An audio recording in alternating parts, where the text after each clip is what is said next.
from Miss World pageant to Indian movie stardom to her own TV series here in the United States. Her show is called Quantico. Watch it Sunday nights at 10 here on ABC. Please welcome Brianka Chopra.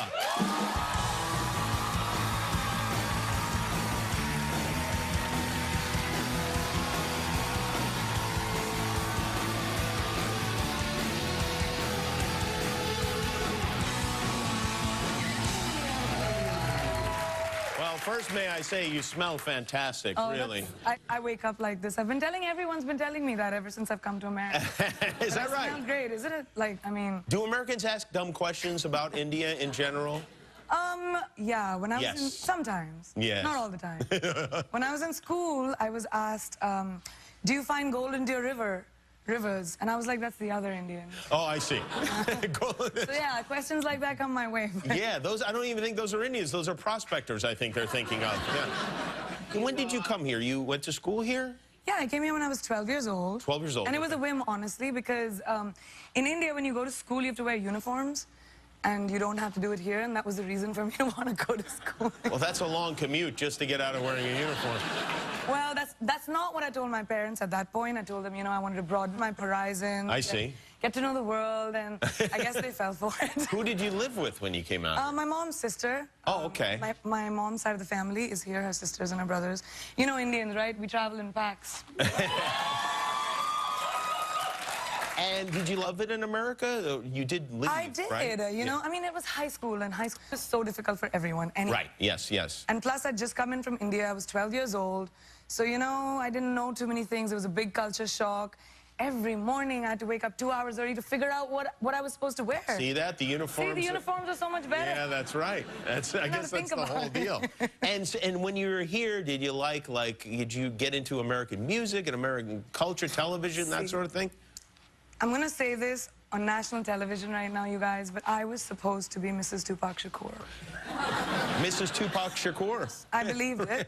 And I really did. How old were you? 12, 13. Oh, yeah, that wasn't, that didn't work out, I guess. Yes, yeah. Hail Mary. Yeah. You loved Tupac, huh? I did, and I wore black for like almost 20 days to school with my hair down. I was in... When he was shot, you did? Yes. Your parents must have been thrilled when you came home rapping Tupac songs. And they probably, I mean... They were not happy. I would not think they were happy. But what happened when he was shot? Did you move on to another rapper? Did you... I did have, I mean, you know how it is when you're in school, you have crushes every week, right? But I did stay with Tupac in my heart for about 2 years. Okay. And then when he died... Appropriate mourning period. And when he died, I kind of moved on to... I kind of moved on as a rebound crush to Dennis Rodman. To Dennis Rodman?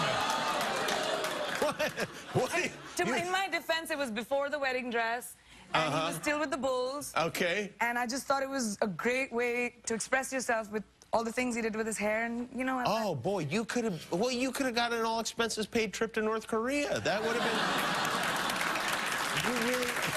Wow, Dennis Rodman. I still do. You have strange taste in men. Don't say that, by the way. Dennis will be pounding on your door. No, not the crush. Not the crush. Free trips to Korea. Oh, free trips to North Korea, yeah. Well, I would imagine, yes, they would fly you over there immediately if you so desired. Now, your show, Quantico, is, by the way, I thought it was a great show. You play an FBI agent in training. You're part of, like, the academy. Yeah, Quantico has like 2 time zones. One is in the future and one is the present. Right. So in the present, we're trainees, and it's almost like you're in college, and there's a lot of, you know, relationships and sex and like people fighting and enemies. And then there's the future, which is kind of serious because Grand Central Station's blown up, and I am framed for it. And they think you are the terrorist, but you probably aren't the terrorist, or that would be weird if you were the terrorist at the end of the thing. Maybe I was super extra smart, that I made everybody believe that I'm not the terrorist, but I actually was. That's possible, but it seems like the show would not continue in further seasons because we're not going to root for a terrorist. No, but you could. I should hope not. You would hope not, yeah. Please, America. You are not the terrorist. I'm ruling you out right now. I don't want to be one either. Who does nowadays, really? Yeah. Yeah, terrorist is not the top choice. But someone is the terrorist. Someone is. Somebody from my class. Figure out who the terrorist is. That's what I do through the season. Yeah, well, that's pretty good. All right, and are you living here now, or do you go back? Because I know you make a lot of, like, how many movies have you been in? Almost 50. Almost 50 movies. Yes. Wow, that's like all all of them, right? I mean... Well, 49 and a half. I'm still filming one. You're shooting one right now. Yeah. And then do you go back there, and you come back here, or are you here now? Yeah, I go back and forth all the time. When I have weekends off of, which is the only time I get off from the show, I fly to India for like 2 days, finish a scene, come back, start shooting here. You know, our weekends are only a total of 2 days here. I know. You really... But I take Friday, you lose time, and then you gain time when you come back. Okay, well, we're going to require you to spend more time here, I think, in the future. It's I go where my work takes all me. right. I live on a plane, you guys. I'm a nomad. Well, we are very happy to have you. Congratulations on the show. It's called Quantico. Priyanka Chopra, Sunday nights, 10 o'clock, ABC. We'll be right back with Fiddler.